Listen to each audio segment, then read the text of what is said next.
शाम 5 बजे DD national पर और शाम 5:30 बजे डीडी।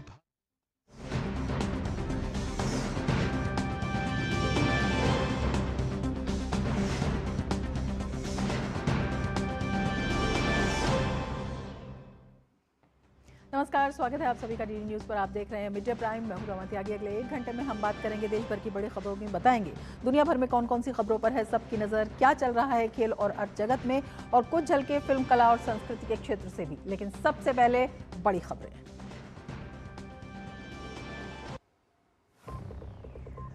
भारत दौरे पर वेनेजुएला की कार्यवाहक राष्ट्रपति डेल्सी रॉड्रिगेज हैदराबाद हाउस में पीएम मोदी से की मुलाकात। दोनों नेताओं के बीच व्यापार, निवेश और ऊर्जा के क्षेत्र में सहयोग बढ़ाने पर चर्चा।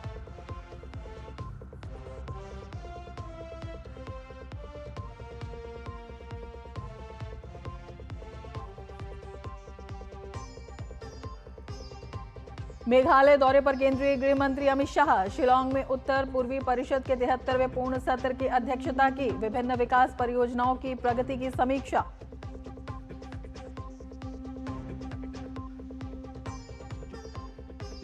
शुरुआती जांच में खुलासा, दिल्ली मालवीय नगर होटल में शॉर्ट सर्किट से लगी थी आग। मालवीय नगर अग्निकांड के बाद एक्शन में एनडीएमसी। सेंट्रल दिल्ली के होटल रेस्टोरेंट्स की होगी फायर सेफ्टी जांच।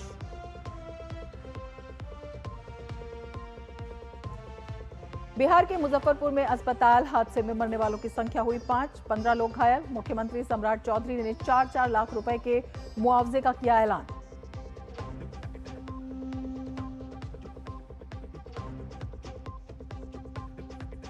भारत अमेरिका के बीच जल्द होगा व्यापार समझौता। विदेश मंत्री मार्को रूबियो ने दी जानकारी। कहा, दोनों देश प्रस्तावित समझौते को अंतिम रूप देने के बेहद करीब।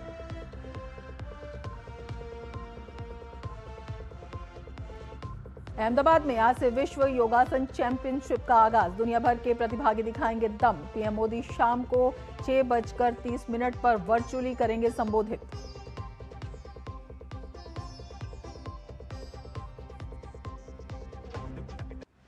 और अब विस्तार से समाचार। वेनेजुएला की कार्यवाहक राष्ट्रपति डेल्सी रॉड्रिगेज ने आज नई दिल्ली में प्रधानमंत्री नरेंद्र मोदी से मुलाकात की। हैदराबाद हाउस में हुई बैठक में अहम द्विपक्षीय मुद्दों पर चर्चा हुई। राष्ट्रपति डेल्सी रॉड्रिगेज भारत की 5 दिवसीय यात्रा पर हैं। उनके साथ एक उच्च स्तरीय प्रतिनिधिमंडल भी भारत का दौरा कर रहा है। तो नई दिल्ली में प्रधानमंत्री मोदी के साथ उनकी मुलाकात हुई। वेनेजुएला की कार्यवाहक राष्ट्रपति की पीएम से मुलाकात हुई और दोनों देशों की द्विपक्षीय संबंधों को लेकर बेहद अहम ये बैठक है। और ये जो 5 दिवसीय यात्रा है, ये भी अपने आप में वेनेजुएला की कार्यवाहक राष्ट्रपति की जो 5 दिवसीय यात्रा है, ये भी अपने आप में दोनों देशों के संबंधों को लेकर बेहद महत्वपूर्ण ये यात्रा है। किस तरह से संबंधों को नया आयाम मिलता है, विशेषकर अगर हम ऊर्जा सुरक्षा की दृष्टि से देखते हैं तो बेहद अहम जो है ये बातचीत जो है इसमें दिखाई देती है। और इसके साथ ही विभिन्न द्विपक्षों में सहयोग कहाँ तक ऊंचाई पर पहुंचता है, इसको देखते हुए ये जो यात्रा है ये बेहद महत्वपूर्ण है। और इसके साथ ही अगर हम देखें तो बदलते वैश्विक परिदृश्य में जिस तरह से वैश्विक स्थिति है, जिस तरह से उथल पुथल का दौर है, इसके साथ ही जिस तरह से ऊर्जा संकट जो है पूरे विश्व में है, उसमें भारत में जिस तरह से स्थायित्व है और भारत लगातार कोशिश कर रहा है कि इसके जो वैकल्पिक स्रोत है वो बढ़ाए जाएं विश्व में, उसको देखते हुए ये यात्रा जो है काफ़ी अहम मानी जा रही है। इसके साथ ही जो रणनीतिक संबंध हैं उनको देखते हुए भी नई उड़ान मिलने की पूरी उम्मीद है। विशेषकर जो लैटिन अमेरिकी देश हैं उनके साथ भारत के संबंधों को देखते हुए यात्रा बेहद महत्वपूर्ण है, क्योंकि भारत लगातार ग्लोबल साउथ की आवाज़ बन रहा है। और दोनों देश अगर देखा जाए, भारत और वेनेजुएला बहुत से जो अंतर्राष्ट्रीय मंच है उनको साझा करते हैं, तो उनको देखते हुए भी ये यात्रा बेहद महत्वपूर्ण है। और इसी पर हम चर्चा करेंगे। हमारे साथ प्रोफेसर अंशु जोशी जुड़ी हुई हैं school of international studies JNU से। प्रोफेसर जोशी, बहुत स्वागत है आपका हमारे इस कार्यक्रम में। सबसे पहले आपसे यही जानना चाहेंगे, वेनेजुएला की उपराष्ट्रपति की ये जो यात्रा है, 5 दिवसीय यात्रा, अपने आप से किस तरह से दोनों देशों के संबंधों में उड़ान को देती हुई दिखाई देती है? ऊर्जा क्षेत्र में जो सहयोग है वो सर्वविदित है, लेकिन उसके अलावा भी कौन से ऐसे क्षेत्र हैं जिन्हें जो है उसमें नए रास्ते तलाशे जा सकते हैं? जी, यदि हम वेनेजुएला की ओर देखें और इस पूरे लैटिन अमेरिका के क्षेत्र की ओर देखें तो पिछले 10 से 11 वर्षों ने भारत ने अपनी विदेश नीति में इसे एक फोकस्ड एरिया के रूप में आइडेंटिफाई किया है। और भारत की यदि हम ऊर्जा सुरक्षा की दृष्टि से या क्रिटिकल मिनरल्स में सहयोग की दृष्टि से, इसके अलावा जब हम सोलर अलायंस की बात करते हैं, बायोफ्यूल अलायंस करते हैं, इसमें सहयोग की दृष्टि से इन देशों का योगदान बहुत महत्वपूर्ण हो जाता है। वेनेजुएला हमारा ऐसा ही एक सहयोगी देश है और ये देखना सुखद है कि वेनेजुएला की जो एक्टिंग प्रेसिडेंट है डेल्सी रॉड्रिग्स, वो नई दिल्ली में है और महत्वपूर्ण मुद्दों को लेकर, जिसमें ऊर्जा सहयोग को लेकर, तेल और गैस के सहयोग को लेकर के, क्रिटिकल मिनरल्स को लेकर के और स्ट्रेटेजिक रिलेशंस में डिफेंस और सिक्योरिटी के क्षेत्र में कैसे दोनों देश आगे बढ़ सकते हैं, इसको लेकर के लगातार बातचीत जारी है। और हमारे प्रधानमंत्री और डेल्सी रॉड्रिग्स ने एक जॉइंट रोड मैप की बात की है, ताकि दोनों देशों के बीच का जो सामरिक सहयोग है उसको एनर्जी कोऑपरेशन के इतर और आगे ले जाते हुए, ट्रांसपोर्टेशन की दृष्टि से, सप्लाई चेन्स को बेहतर बनाने की दृष्टि से, कृषि के क्षेत्र में, रिन्यूएबल सोर्सेज ऑफ एनर्जी, जो मैंने आपसे कहा कि सोलर अलायंस जिसकी शुरुआत भारत ने की, बायोफ्यूल अलायंस, इन तमाम जो महत्वपूर्ण ये भारत के नवीन जो एजेंडा है और ये नवीन जो सारे क्षेत्र हैं जिनमें भारत दूसरे देशों को लेकर के काम कर रहा है, साथ में कैसे दोनों देश साथ में आगे बढ़ सकते हैं। और उनके साथ एक पूरा इंडस्ट्रियल डेलीगेशन आया है, एंटरप्रेन्योर्स आए हैं, उद्योगपति आए हैं। तो भारत के पास मैन्युफैक्चरिंग कैपेबिलिटीज हैं, टेक्नोलॉजिकल कैपेबिलिटीज हैं, चाहे आप ऑटोमोबाइल्स के क्षेत्र को देखिए, फार्मास्यूटिकल के क्षेत्र को देखिए, कृषि के क्षेत्र को देखिए और नवीन तकनीक की दृष्टि से एआई के क्षेत्र को देखिए। तो ये तमाम ऐसे क्षेत्र हैं जहां पर सहयोग के अब की जो संभावनाएं हैं वो तलाशी जा रही हैं। बिल्कुल। अंशु जी, ये भी आपसे समझना चाहेंगे, जिस तरह से भारत लगातार जो विकासशील देशों की मजबूत आवाज़ बन रहा है अंतर्राष्ट्रीय मंचों पर, इसके साथ ग्लोबल साउथ की एक बड़ी आवाज़ प्रधानमंत्री ने उठाई है, वो बने हैं। इसके साथ ही लैटिन अमेरिकी देशों में जो रणनीति है भारत की, जो कूटनीति है, उसको देखते हुए ये कितनी अहम हो जाती है, विशेषकर जब हम वेनेजुएला की बात करते हैं। और वेनेजुएला और भारत के जो संबंध हैं, ये अंतर्राष्ट्रीय परिदृश्य को किस तरह से इस दृष्टि में संतुलित करते हुए दिखाई देते हैं? यदि हम वर्तमान वैश्विक राजनीति के परिदृश्य को देखें तो एक उथल पुथल भरा माहौल हमें लगातार नजर आता है। और ऐसे में जो ये तमाम इमर्जिंग इकोनॉमीज हैं, जो ग्लोबल साउथ के देश हैं, जिनके पास प्रचुर मात्रा में नेचुरल रिसोर्सेज हैं, जिनके पास प्रचुर मात्रा में क्रिटिकल मिनरल्स हैं, जिनके पास स्किल्ड प्रोफेशनल्स हैं, तो एक विन विन सिचुएशन कैसे दो अलग अलग प्रकार के देश आपस में मिलकर क्रिएट कर सकते हैं, भारत और वेनेजुएला के संबंध इसी और इशारा करते हैं। और आपको याद होगा कि जब हमारे माननीय प्रधानमंत्री अफ्रीका होते हुए ब्रिक्स के सम्मेलन में शिरकत करने के लिए ब्राजील पहुंचे थे, तब अर्जेंटीना की भी यात्रा की थी। और लैटिन अमेरिका के जो तमाम देश हैं, जिनमें वेनेजुएला भी एक है, के साथ भारत के संबंधों को और कैसे आगे ले जाया जा सकता है, सहयोग को कैसे आगे ले जाया जा सकता है, इसकी उन्होंने बात की थी। तो चाहे हम सामरिक दृष्टि से देखें, हम सांस्कृतिक दृष्टि से देखें, तो एक बड़ा एक एंशिएंट हम सिविलाइजेशनल या कल्चरल कनेक्ट भी देख सकते हैं इन देशों के बीच में। और जिस तरह की हमारी संस्कृति रही है, लगभग उसी प्रकार की संस्कृति इन तमाम देशों की रही है। और इन देशों ने भी अपनी स्वतंत्रता के लिए उसी प्रकार से लड़ाई लड़ी है जिस प्रकार से भारत ने लड़ी है। और अब तक हम देखते हैं कि एक मोमेंटम जो था दोनों ही देश या लैटिन अमेरिका एज अगर हम रीजन देखें और भारत के बीच में बना हुआ था, लेकिन उसमें उतनी गति नहीं थी। शायद फिजिकल डिस्टेंस जो इन देशों की है हमारे साथ, वो एक हम कहीं ना कहीं एक रोड़े के रूप में या हम एक चैलेंज के रूप में हम देखते आए। लेकिन अब भारत की जो विदेश नीति है उसमें किस प्रकार से अपने ट्रेड को लेकर के, अपने रक्षा और सुरक्षा सहयोग को लेकर के, क्रिटिकल मिनरल्स के, एनर्जी के सहयोग को कैसे आगे बढ़ाया जाए, और इसके साथ साथ जो ग्लोबल साउथ का एजेंडा है जिसमें इंस्टीट्यूशनल रिफॉर्म्स की बात करता है, वेनेजुएला जैसे देश उसमें भारत के साथ खड़े हुए नजर आते हैं। जब Bharat United nation security council में अलग अलग कॉन्टिनेंट्स के प्रतिनिधित्व की बात करता है, तो ये तमाम लैटिन अमेरिका के देश भारत के साथ खड़े हुए नजर आते हैं। जब भारत आतंकवाद के खिलाफ लड़ाई की बात करता है तो ये देश भारत के साथ खड़े नजर आते हैं, क्योंकि ये तमाम देश बड़े वर्षों से नार्को टेररिज्म का और अलग अलग प्रकार के आतंकवाद का दंश भी झेल रहे हैं। तो ये सारे वो कॉमन एरियाज ऑफ इंटरेस्ट हैं जिनको लेकर के न सिर्फ वेनेजुएला, लैटिन अमेरिका के दूसरे देश भी भारत के साथ सहयोग बढ़ाने को तत्पर दिखाई देते हैं। और ऐसे में डेल्सी रोड्रिग्स की यात्रा जो है वो एक नए मोमेंटम की तरफ इशारा करती हुई दिखाई पड़ती है। बिल्कुल, वैश्विक मुद्दों पर दोनों देशों के जो कई वैश्विक मुद्दे हैं उन पर साझा दृष्टिकोण है। रणनीतिक दृष्टि से ये कितना अहम हो जाता है जब दोनों ही देश मल्टीपोलर विश्व व्यवस्था का समर्थन करते हैं और इसके साथ ही अंतर्राष्ट्रीय जो संस्थाएं हैं उनमें रिफॉर्म्स की बात भी की जाती है। निश्चित तौर पर जैसे कि मैंने आपको बताया, ये तमाम देश वे देश हैं जो किसी न किसी यूरोपियन शक्ति की कॉलोनी रहे हैं और इन देशों ने भी अपनी स्वतंत्रता के लिए उसी प्रकार से संग्राम किया है जिस प्रकार से भारत ने किया है। और इन तमाम देशों के पास प्रचुर मात्रा में प्राकृतिक संसाधन है, क्रिटिकल मिनरल्स हैं और भारत लगातार इस बात को कहता चला आ रहा है कि ये अब वो समय है जिसमें लैटिन अमेरिका, अफ्रीका और एशिया की जो इमर्जिंग इकोनॉमीज है वो हाथ से हाथ मिला करके अलग अलग क्षेत्रों में बहुत तेजी से आगे बढ़ सकती हैं, अपनी अर्थव्यवस्थाओं को सुदृढ़ बना सकती हैं। इसके लिए वैश्विक स्तर पर मल्टीपोलैरिटी बहुत आवश्यक है। हम शक्ति के एक केंद्र को या एक लॉबी को ध्यान में रखते हुए वैश्विक राजनीति को अब न चला सकते हैं और न समझ सकते हैं।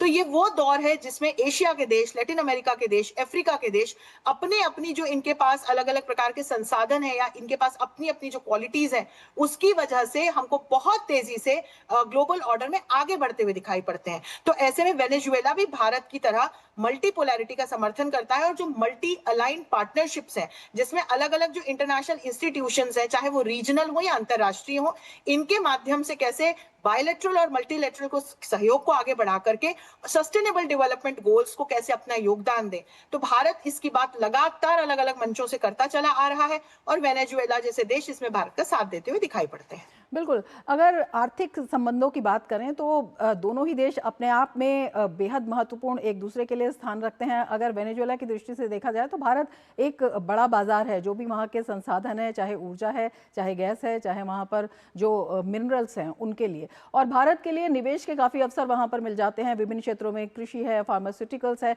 तो किस तरह से सहयोग और संबंधों के जो नए आयाम हैं अभी वर्तमान स्थिति को देखते हुए निकाले जा सकते हैं? देखिए, यदि हम वेनेजुएला और भारत के बीच में व्यापार की बात करें, आपने बहुत अच्छा बिंदु इस पूरी चर्चा में जोड़ा है।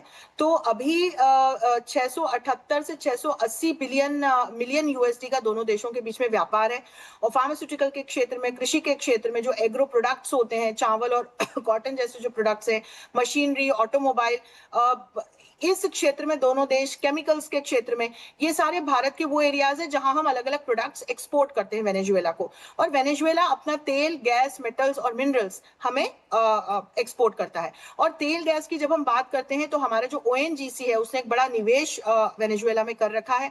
और इसके अलावा यदि मैं कहूं तो जामनगर में वेनेजुएला के क्रूड ऑयल को साफ करने वाली रिफाइनरी है, जो कि विश्व में बहुत कम ऐसी रिफाइनरीज हैं, क्योंकि वेनेजुएला का जो क्रूड ऑयल होता है वो रामाजी थोड़ा थिक होता है क्वालिटी में। तो विश्व में ऐसी बहुत कम रिफाइनरीज हैं जो वेनेजुएला के ऑयल को रिफाइन कर पाती हैं, इनमें से एक हमारी जामनगर गुजरात में है।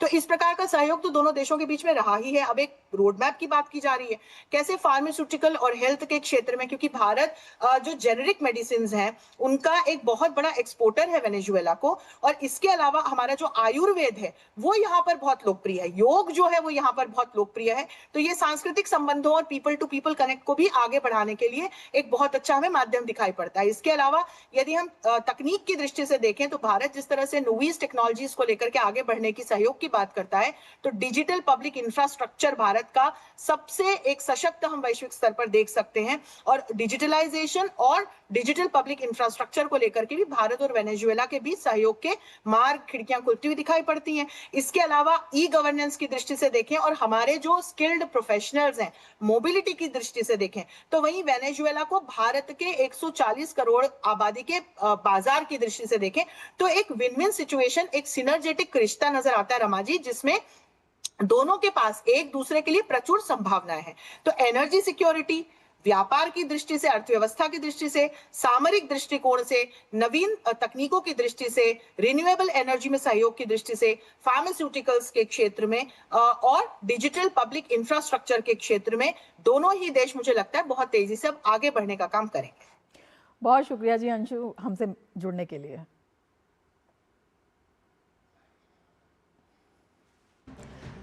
और अब खबर लेंगे मेघालय से। मेघालय के शिलोंग में उत्तर पूर्वी परिषद की बैठक शुरू हो गई है। केंद्रीय गृह मंत्री अमित शाह की अध्यक्षता में बैठक ये हो रही है और बैठक में पूर्वोत्तर क्षेत्र के विकास से जुड़े कई मुद्दों और परियोजनाओं की प्रगति की समीक्षा की जा रही है। बैठक में पर्यटन, कृषि एवं बागवानी, निवेश, खेल, बुनियादी ढांचा, संपर्क, सुरक्षा और हस्तशिल्प जैसे क्षेत्रों पर भी जोर दिया जा रहा है। इसके साथ ही पूर्वोत्तर क्षेत्र के समग्र विकास के लिए तैयार किए जा रहे नॉर्थ ईस्ट विजन प्लान 2047 पर भी विचार विमर्श हो रहा है। बैठक में पूर्वोत्तर क्षेत्र विकास मंत्री ज्योतिरादित्य सिंधिया, राज्य मंत्री सुकांत मजूमदार, पूर्वोत्तर के सभी 8 राज्यों के राज्यपाल, मुख्यमंत्री, उत्तर पूर्वी परिषद सदस्य और केंद्र एवं राज्य सरकार के वरिष्ठ अधिकारी मौजूद हैं। और मिड डे प्राइम में अब वक्त है एक ब्रेक का। आप बने रहिए डीडी न्यूज के साथ। पता है, लोग अक्सर मुझसे पूछते हैं कॉल सेंटर का स्टेडी जॉब क्यों छोड़ा। I wanted more out of life. बस मैंने अपना स्टार्टअप शुरू किया। जानना चाहोगे कैसे? Then start up your own business as an LIC agent. यहाँ सब कुछ है, great products, zero investment, leading organisation and unlimited opportunities. तो क्या आप तैयार है? LIC एजेंट बनो, अब बड़ा सोचो। हमारी वेबसाइट पर जाएं या अपनी नजदीकी LIC शाखा से संपर्क करें।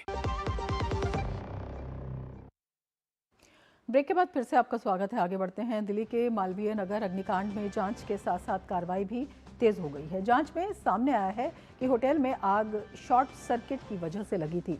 वहीं पुलिस ने होटल मालिक लवकेश बजाज को बुधवार को ही अरेस्ट कर लिया था और आज उसे कोर्ट में पेश किया जाएगा।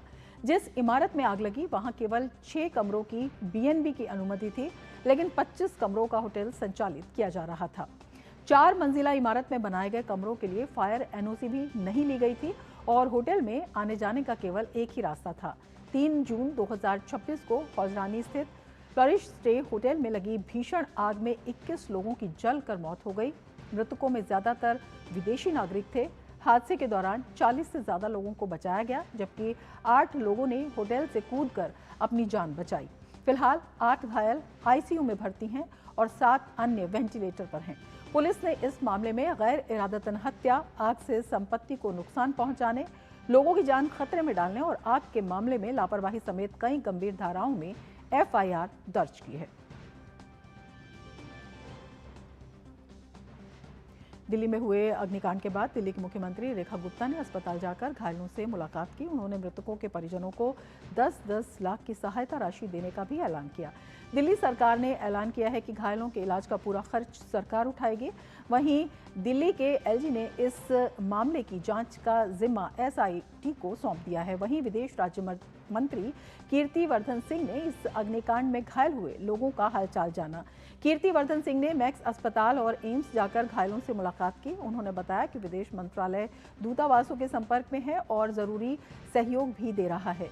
उधर मालवीय नगर अग्निकांड के बाद NDMC भी एक्शन में है और सेंट्रल दिल्ली के होटलों की फायर सेफ्टी चेक करने की तैयारी में है।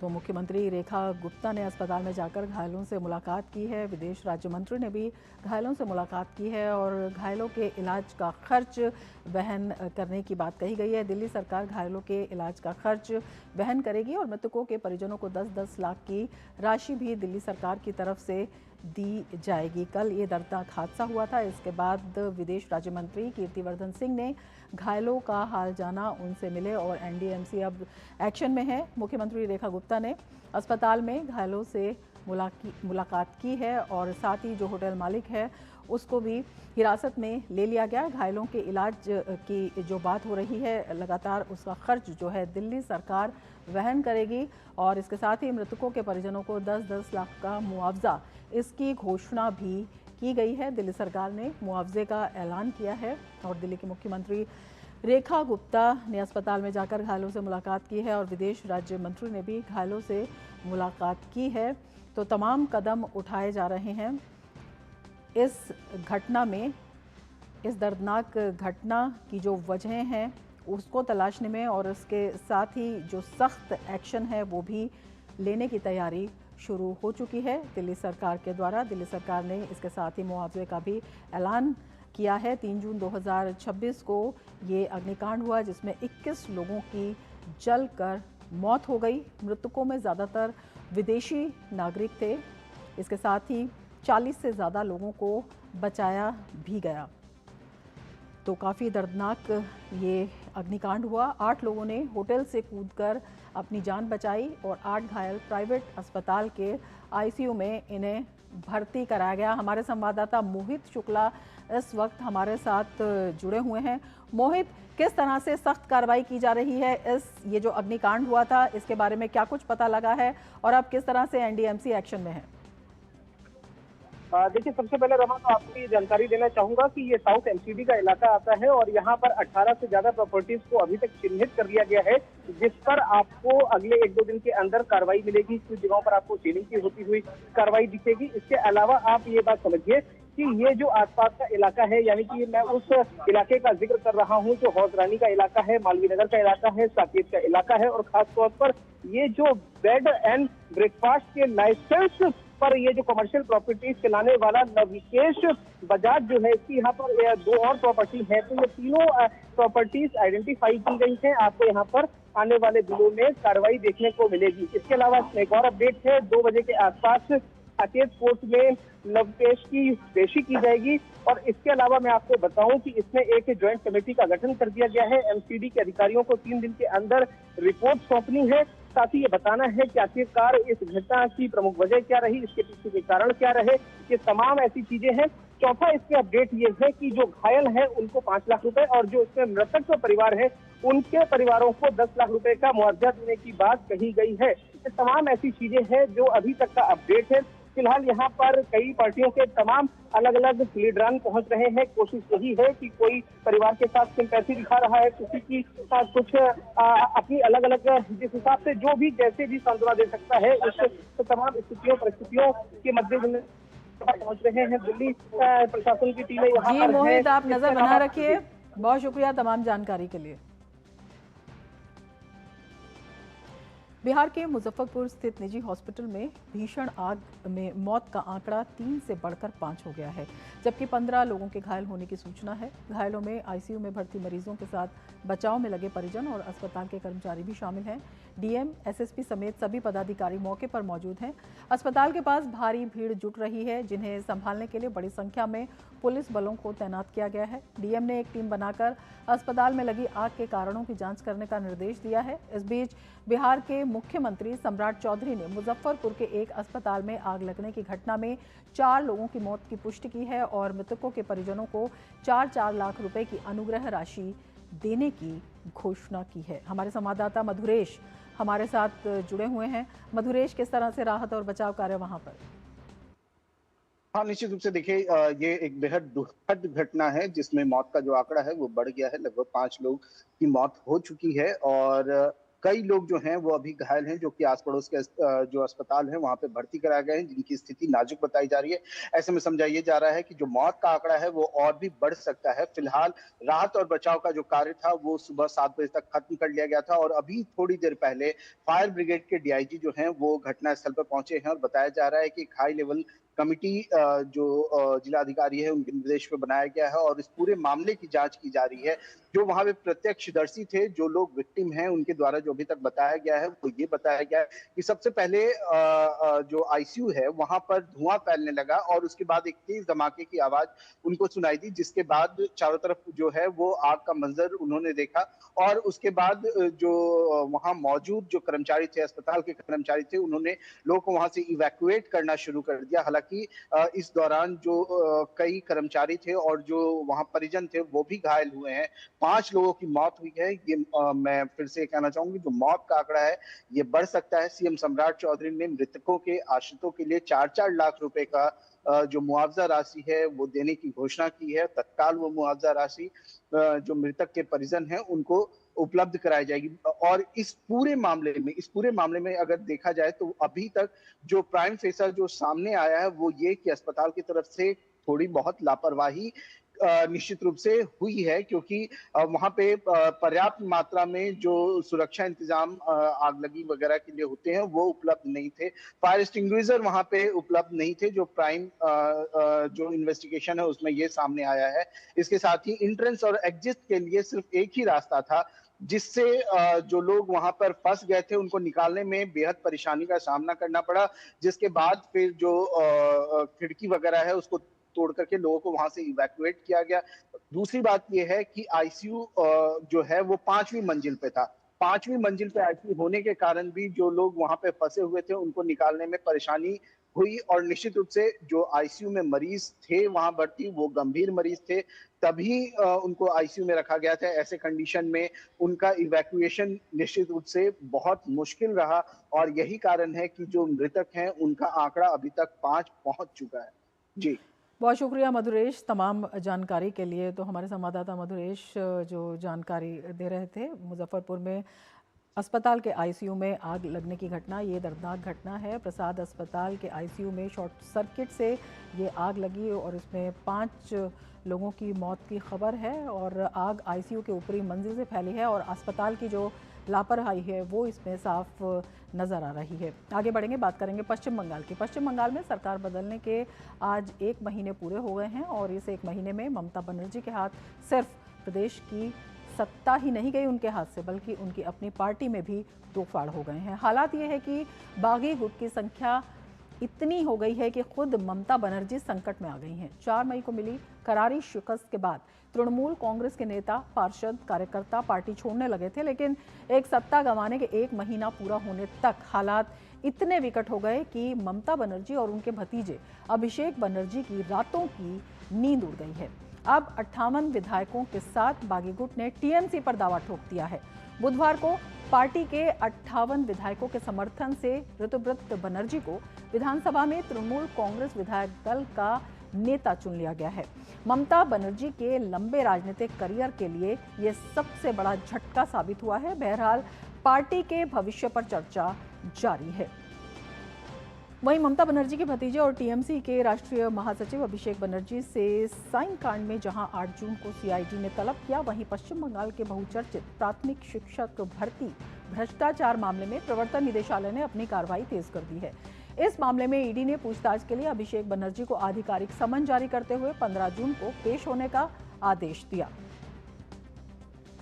वहीं भ्रष्टाचार मुक्त शासन के लिए प्रतिबद्ध शुभेंदु सरकार की ताबड़तोड़ कार्रवाई के बाद टीएमसी के दौर में भ्रष्टाचार, कानून व्यवस्था की बदहाली से जुड़े एक के बाद एक मामले सामने आ रहे हैं। कहीं नोटों का जखीरा मिल रहा है तो कहीं असलहे मिल रहे हैं।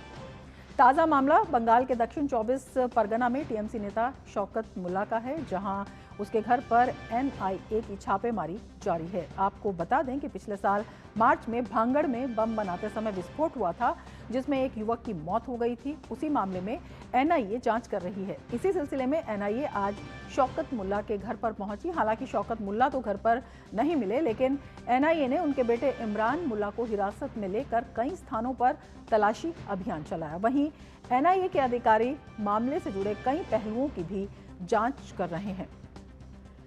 हमारे संवाददाता सौरभ दत्ता इस वक्त जुड़ चुके हैं हमारे साथ और ज़्यादा जानकारी के साथ।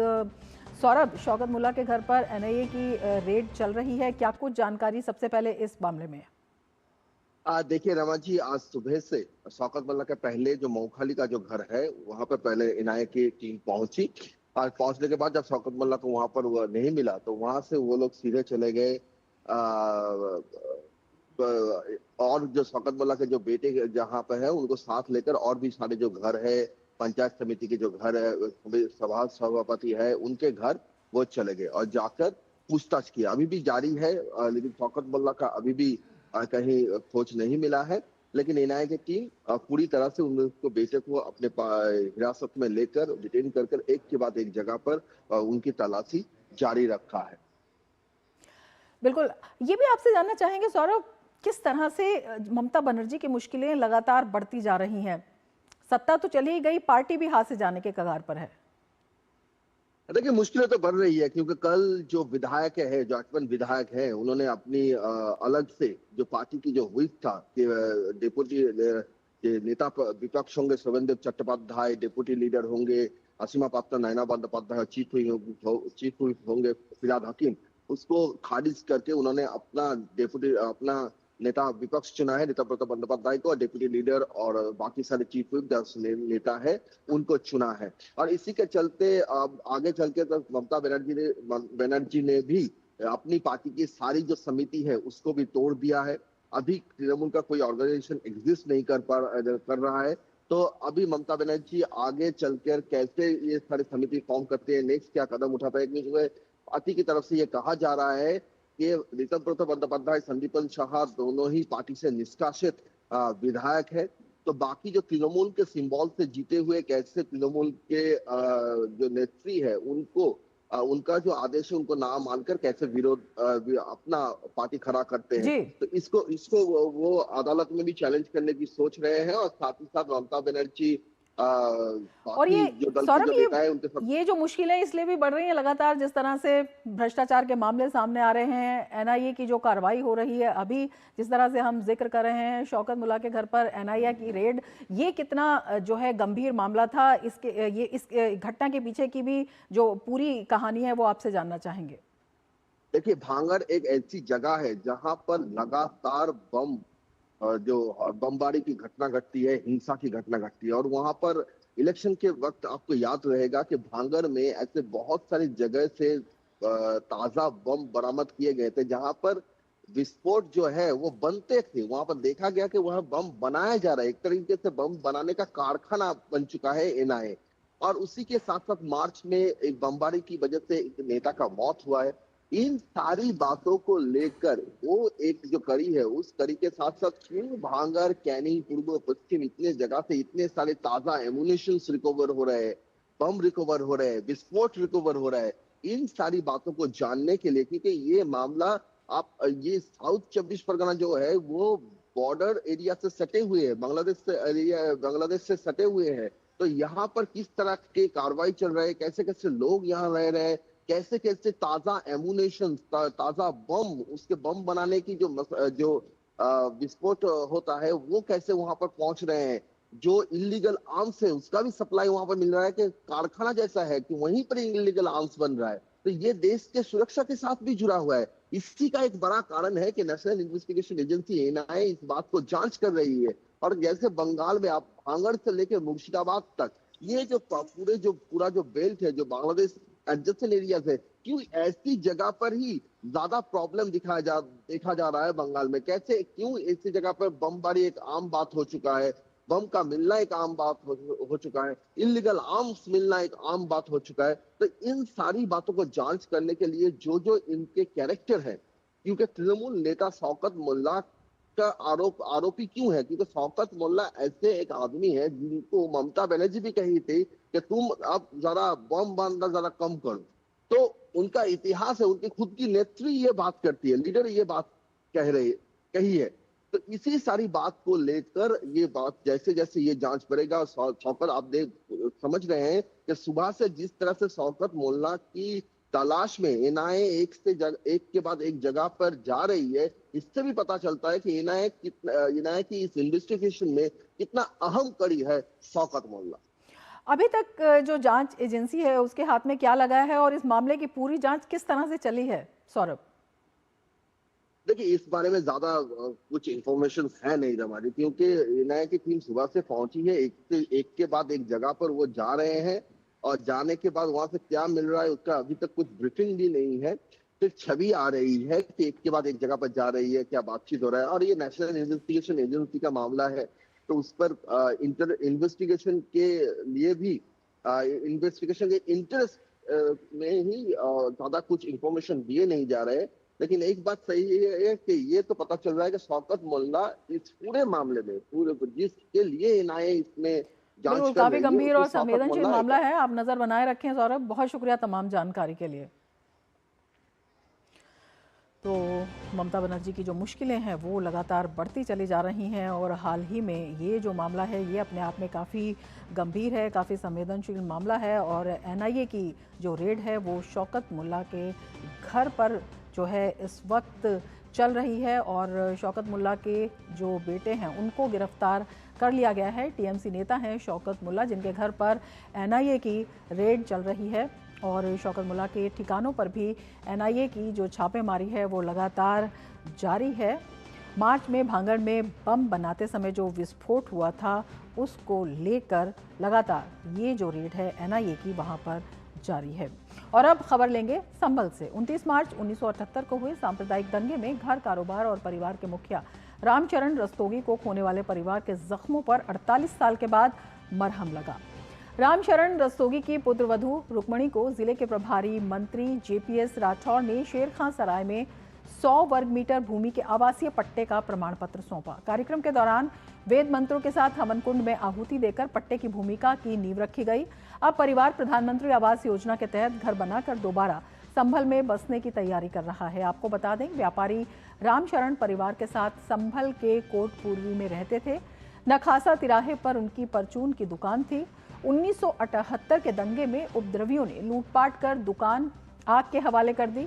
वहीं रामचरण रस्तोगी की हत्या कर शव दुकान के सामने कुएं में फेंक दिया। इस घटना के 3 दिन बाद शव मिला था। शरीर पर चाकू, कुल्हाड़ी के घाव थे। रामचरण के बेटे सुभाष चंद्र ने 30 मार्च 1978 को प्राथमिकी दर्ज कराई, लेकिन कार्रवाई नहीं हुई। दंगे के बाद लगातार मिली धमकियों के कारण साल 2005 में परिवार संभल छोड़कर गाजियाबाद बस गया। रामचरण रस्तोगी के पौत्र कपिल ने ही 24 नवंबर 2024 को हुई हिंसा के बाद जांच के लिए पहुंचे न्यायिक आयोग के समक्ष भूमि आवंटन की मांग उठाई थी। मृतक के पौत्र ने कहा कि मुख्यमंत्री योगी आदित्यनाथ के हस्तक्षेप के बाद अब परिवार को संभल में बसने का अवसर मिला है। मैं शासन प्रशासन का धन्यवाद करती हूँ। माननीय योगी जी का बहुत बहुत धन्यवाद करती हूँ और संभल की शासन प्रशासन को भी जिन्होंने सहयोग करा हमारे लिए, मैं उनका भी बहुत बहुत धन्यवाद करती हूँ। मुझे बहुत, मेरे सिर पर छत नहीं थी, छत पाकर मुझे बहुत खुशी हो रही है और मैं यहाँ रहना चाहती हूँ और अपना घर बनाना चाहती हूँ। और ग्राउंड जीरो से हमारे संवाददाता निशांत राय इस वक्त हमारे साथ जुड़ गए हैं। निशांत, देखा जाए एक तरह से 48 साल के बाद जो है जख्मों पर मरहम लगने की कार्रवाई शुरू हुई है, क्या कुछ सबसे पहले प्रतिक्रिया वहां पर?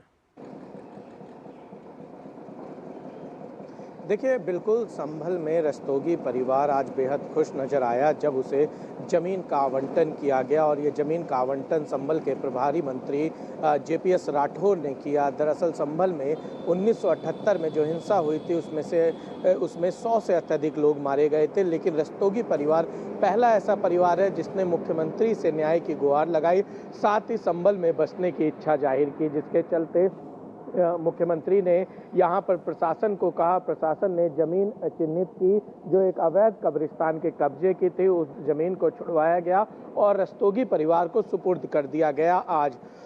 और एक कहा जा सकता है कि संभल में जो 1978 में हिंसा हुई थी उसका कहीं ना कहीं न्याय के साथ साथ हर्जाना उस परिवार को मिला। और जब हम उनसे बात कर रहे थे, खासकर कपिल रस्तोगी जो कि रामचरण रस्तोगी के पौत्र हैं, वो पूरी तरीके से भावुक नजर आए। उन्होंने दूरदर्शन से बातचीत करते हुए कैमरे पर उनकी आंखों से आंसू आ गए थे, क्योंकि अपना घर परिवार लंबे समय से वो छोड़ कर गए थे और इतने लंबे समय के बाद जब किसी को न्याय मिलता है तो जाहिर सी बात है कि न्याय की खुशी जो होती है वो आंखों से भी छलकती है। और उनका जो पूरा खानदान है वो बेहद खुश नजर आ रहा है, क्योंकि वो अब एक बार फिर संभल में बसने जा रहा है। निशांत, ये भी आपसे समझना चाहेंगे, हालांकि अब लोगों ने राहत की सांस ली है, लेकिन 48 साल इस पूरे मामले में किस तरह से लग गए? देखिए, ये सारा जो मामला है ये सरकार की नीयत पर डिपेंड करता था। 1978 में दंगे हुए, सरकार की तब क्या नीयत रही। 1978 से लेकर अगर बात की जाए तो 2026 आ गया और 2026 में सरकार की क्या नीयत रही। पिछले 2 सालों में संभल में हमने देखा है किस तरीके से जो जिन लोगों ने अवैध कब्जे किए थे, जिन लोगों ने बिजली की चोरी की थी, जिन लोगों ने संभल में एक तरीके से माफियागिरी की हुई थी, सब पर प्रशासन ने कार्रवाई की। और मुख्यमंत्री योगी आदित्यनाथ जब से यूपी के मुख्यमंत्री बने, उनका स्पष्ट तौर पर कहना है कि कानून के हिसाब से चलना होगा।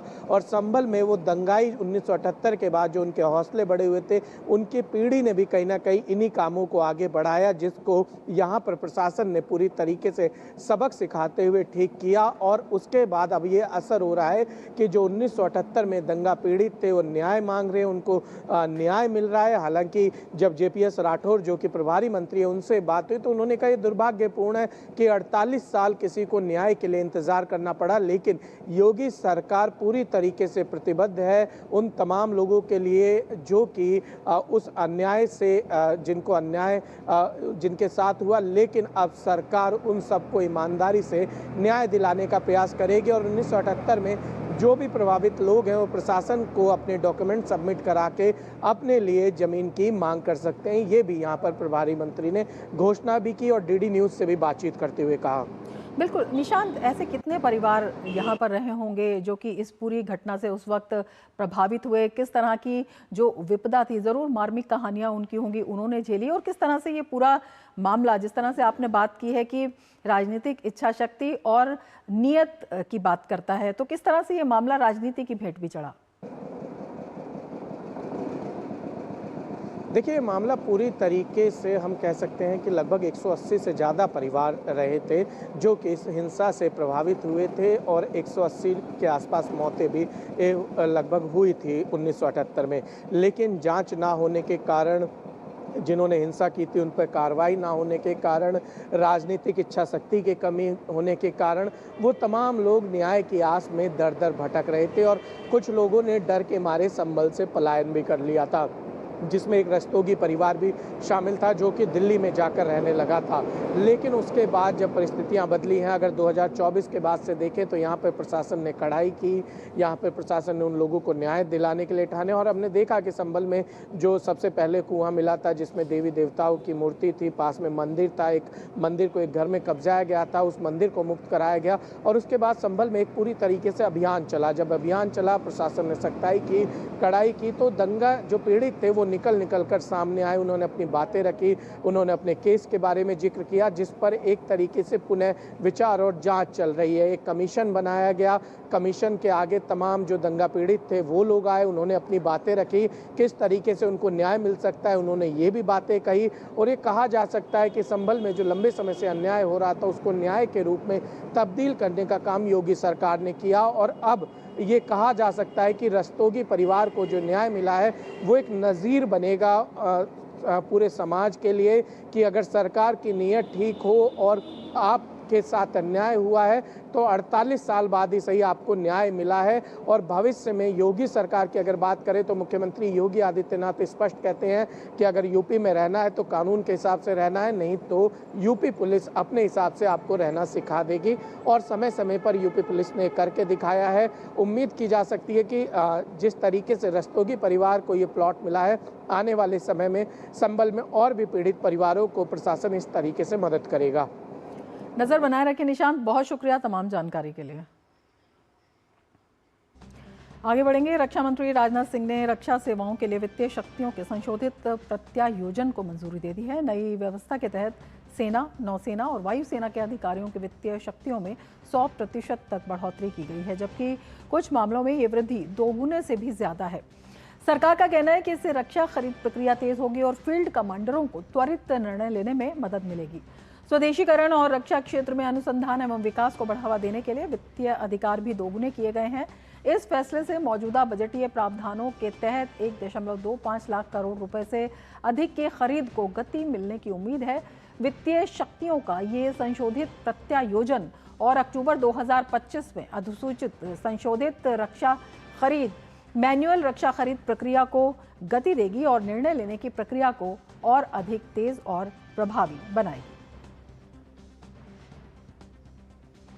अमेरिका के विदेश मंत्री मार्को रूबियो ने कहा है कि भारत और अमेरिका लंबे समय से प्रस्तावित व्यापार समझौते को अंतिम रूप देने के बेहद करीब हैं। उन्होंने कहा दोनों देशों के बीच ये समझौता अगले कुछ सप्ताह में पूरा हो सकता है। अमेरिकी संसद की विदेश मामलों की समिति के समक्ष सुनवाई के दौरान रूबियो ने भारत को हिंद प्रशांत क्षेत्र में अमेरिका का महत्वपूर्ण रणनीतिक साझेदार बताया। उन्होंने कहा कि हाल ही में भारत यात्रा के दौरान क्वाड देशों भारत, अमेरिका, जापान और ऑस्ट्रेलिया के प्रतिनिधियों के साथ भी चर्चा हुई। रूबियो ने कहा कि क्वाड देश अब केवल बातचीत तक सीमित नहीं है, बल्कि हिंद प्रशांत क्षेत्र में समुद्री सहयोग सहित कई ठोस परियोजनाओं पर मिलकर काम कर रहे हैं। उन्होंने पैक्स सिलिका पहल का भी उल्लेख किया, जिसके तहत 14 देश AI से जुड़ी आपूर्ति श्रृंखलाओं को सुरक्षित बनाने के लिए सहयोग कर रहे हैं। मार्को रूबियो ने यह भी कहा कि यूक्रेन युद्ध को समाप्त करने के प्रयास फिलहाल ठहरे हुए हैं, क्योंकि रूस और यूक्रेन में से कोई भी शांति समझौते के लिए आवश्यक रियायत देने को तैयार नहीं दिख रहा है।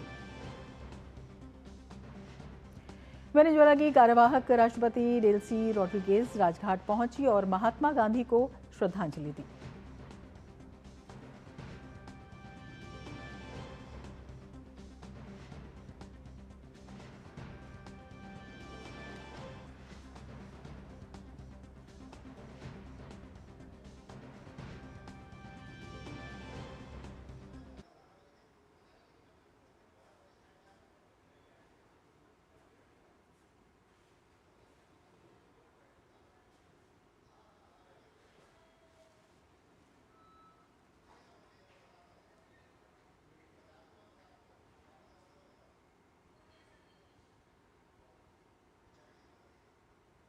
वेनेजुएला की कार्यवाहक राष्ट्रपति डेल्सी रोड्रिगेज का भारत दौरा और इसी में वो राजघाट पहुंची और राष्ट्रपिता को श्रद्धांजलि अर्पित की। 5 दिवसीय दौरे पर हैं रोड्रिगेज और ये दौरा अपने आप में काफ़ी महत्वपूर्ण है। दोनों देशों के संबंधों को लेते हुए व्यापार, आर्थिक और ऊर्जा संबंधों के लिहाज से, कूटनीतिक संबंधों के लिहाज से और बदलते वैश्विक परिदृश्य में शांति और स्थायित्व के लिहाज से भी ये दौरा काफ़ी महत्वपूर्ण माना जा रहा है। दोनों देश कई मामलों में, विशेषकर जब हम ऊर्जा की बात करते हैं तो ऊर्जा मामलों में साझेदार हैं और ये अपने आप में एक बड़ा महत्व माना जा रहा है। इसके साथ सहयोग के जो अन्य क्षेत्र हैं उनके रास्ते तलाशने की दृष्टि से भी ये दौरा काफ़ी महत्वपूर्ण है। वेनेजुएला की कार्यवाहक राष्ट्रपति डेल्सी रोड्रिगेज भारत दौरे पर हैं और राजघाट पर पहुंचकर उन्होंने राष्ट्रपिता महात्मा गांधी को श्रद्धांजलि अर्पित की। ये 5 दिवसीय दौरा है और दोनों देशों के संबंधों की मजबूती में एक नई उड़ान के महत्व से काफ़ी अहम ये दौरा माना जा रहा है।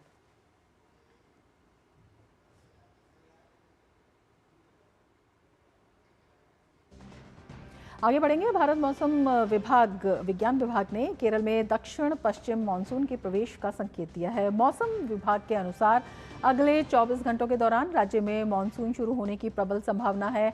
IMD ने अगले 6-7 दिनों के दौरान केरल में विभिन्न हिस्सों में भारी से बहुत भारी वर्षा 7 से 20 सेंटीमीटर होने की चेतावनी जारी की है। विशेष रूप से 3 से 9 जून के बीच केरल और माहे में अलग अलग स्थानों पर भारी बारिश होने की संभावना है। बीते 24 घंटों में कई स्थानों पर 7 से 11 सेंटीमीटर तक बारिश दर्ज की गई। मौसम विभाग ने कहा है कि अरब सागर में अनुकूल परिस्थितियों, समुद्र की सतह के तापमान, हवा की दिशा और नमी की स्थिति मानसून के समय से पहले आने की पुष्टि कर रही है। वरिष्ठ मौसम विज्ञानी ने बताया कि सभी मापदंड मानसून के जल्द आगमन का संकेत दे रहे हैं। मानसून के साथ ही केरल के अधिकांश जिलों में मध्यम से भारी बारिश होने की संभावना है। राज्य आपदा प्रबंधन प्राधिकरण ने भूस्खलन की संभावना वाले और कम ऊंचाई वाले क्षेत्रों में सतर्क रहने की सलाह दी है। कृषि विभाग ने किसानों से फसल की तैयारी करने और आवश्यक सावधानियां बरतने का अनुरोध किया है। IMD ने दैनिक वर्षा पूर्वानुमान जारी करना शुरू कर दिया है और केरल तट पर मानसून की प्रगति की मॉनिटरिंग कर रहा है। नागरिकों से मौसम चेतावनी और आधिकारिक अपडेट्स पर ध्यान देने की अपील की गई है।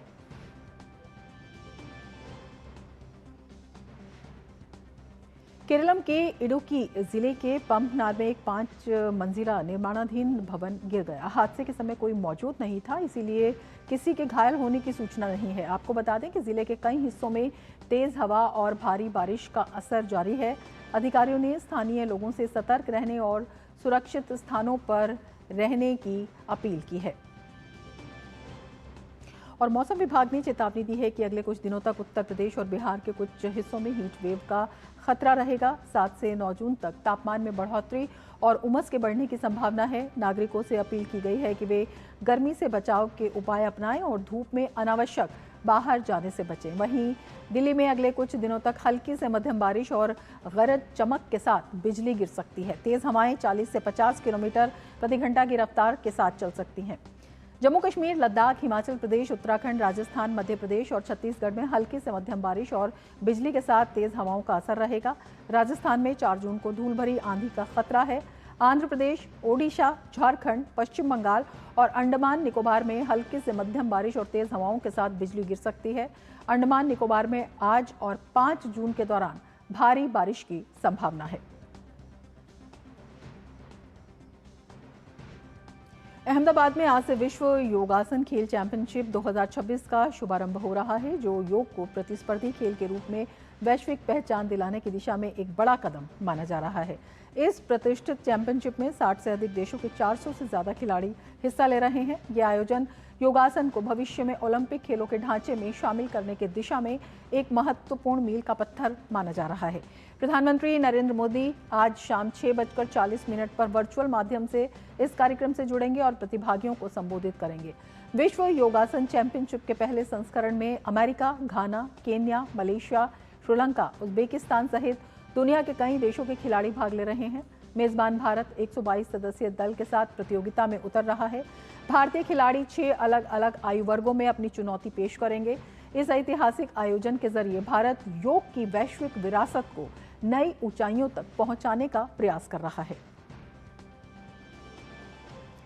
केंद्र की नरेंद्र मोदी सरकार सत्ता में अपने 12 साल पूरे कर रही है। इन 12 सालों में मोदी सरकार के तमाम फैसलों से देश विकसित भारत की ओर बढ़ चला है।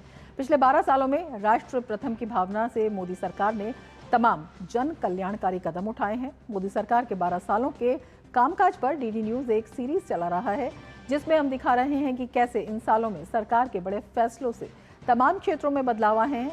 तो आइए देखते हैं हमारी खास सीरीज विकसित भारत की ओर बढ़ते कदम।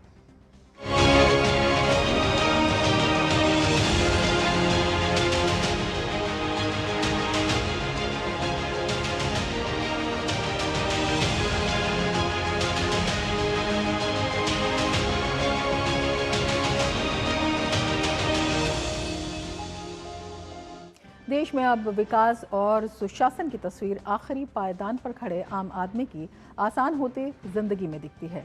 सिर पर पक्की छत, घर घर नल से जल, हर महीने मुफ्त राशन, सीधे बैंक खाते में रुपया और बीमारी में मुफ्त इलाज। ये वो 5 बुनियादी जरूरतें हैं जिन्होंने देश के करोड़ों लोगों की रोजमर्रा की जिंदगी को पूरी तरह बदल दिया है।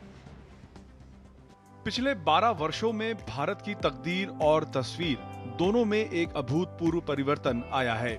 मोदी सरकार का पूरा फोकस देश के नागरिक के जीवन को आसान बनाने पर रहा है।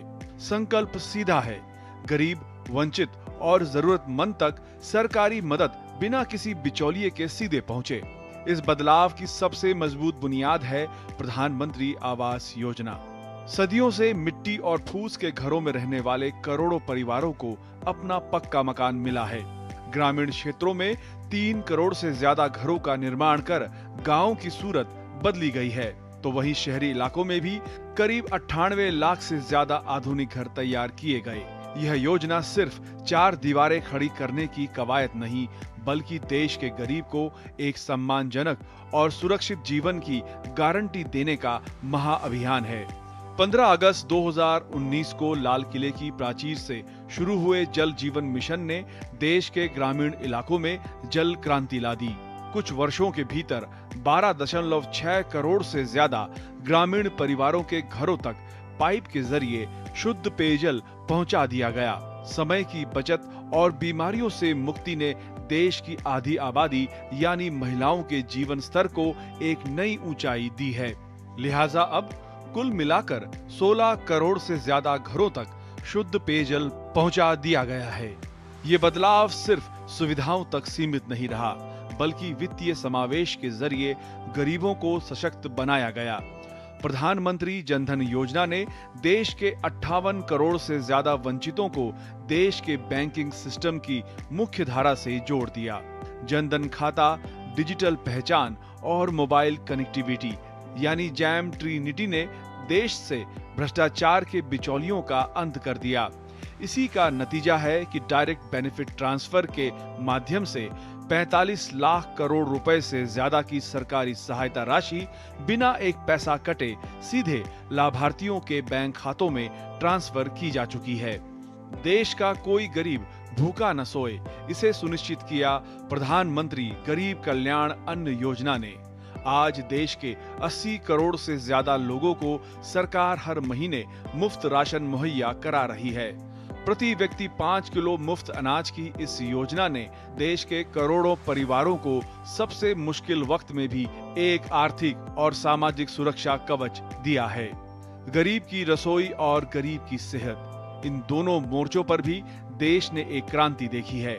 आयुष्मान भारत योजना के तहत देश भर में 44 करोड़ से ज्यादा आयुष्मान कार्ड जारी किए जा चुके हैं, जो गंभीर बीमारी की स्थिति में हर परिवार को सालाना 5 लाख रुपए तक के मुफ्त इलाज का सुरक्षा कवच देते हैं। वहीं दूसरी तरफ उज्ज्वला योजना ने 10 करोड़ 50 लाख से ज्यादा माताओं बहनों को चूल्हे के जहरीले धुएं से मुक्ति दिलाकर उनके घर में एलपीजी का सुरक्षित सिलेंडर पहुंचाया है। गांव के साथ साथ शहरों का कायाकल्प करने के लिए मोदी सरकार ने त्रिस्तरीय रणनीति अपनाई है। स्मार्ट सिटीज मिशन, अमृत और स्वच्छ भारत अभियान जैसी त्रिवेणी ने देश के शहरी जीवन को आधुनिक और स्वच्छ बनाया है। 100 स्मार्ट शहरों के विकास से लेकर उजाला योजना के तहत करोड़ों एलईडी लाइटिंग लगाने, ठोस कचरा प्रबंधन, स्वच्छ भारत के तहत शौचालयों के निर्माण और अमृत 2.0 के जरिए शहरों में 100% पेयजल की उपलब्धता सुनिश्चित करने से लोगों का जीवन पूरी तरह से बदल गया है। लक्ष्य साफ है, गांव हो या शहर, देश के हर कोने में जीवन का स्तर सम्मानजनक होना चाहिए। मोदी सरकार की इन तमाम कल्याणकारी योजनाओं का असर आज हिंदुस्तान के करोड़ों नागरिकों के चेहरों की मुस्कान और उनकी बदलती जिंदगी में साफ नजर आता है। आम आदमी को मिले बुनियादी अधिकारों ने देश में ईज ऑफ लिविंग को एक नया और बेहद मजबूत आयाम दे दिया है।